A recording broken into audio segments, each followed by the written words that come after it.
আজকে আপনাদের মাঝে পেঁয়াজ রোপণের পোস্ট দিলাম। এর পরিবর্তে আমরা সরিষা রোপণ করছি।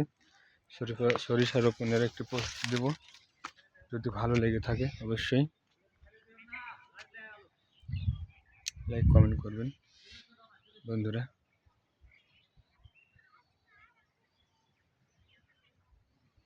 এই ছিল কৃষি শ্রমিক। আমরা কৃষি কাজ করে থাকি।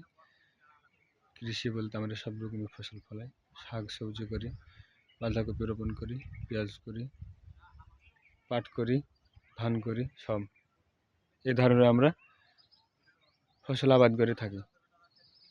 আপনাদের যদি ভালো লেগে থাকে অবশ্যই লাইক কমেন্ট শেয়ার করবেন, পাশে থাকবেন।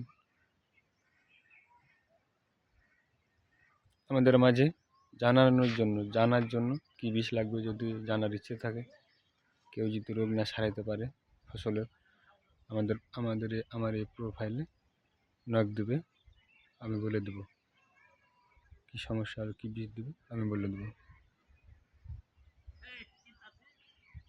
ওকে ভাই, ভালো থাকো।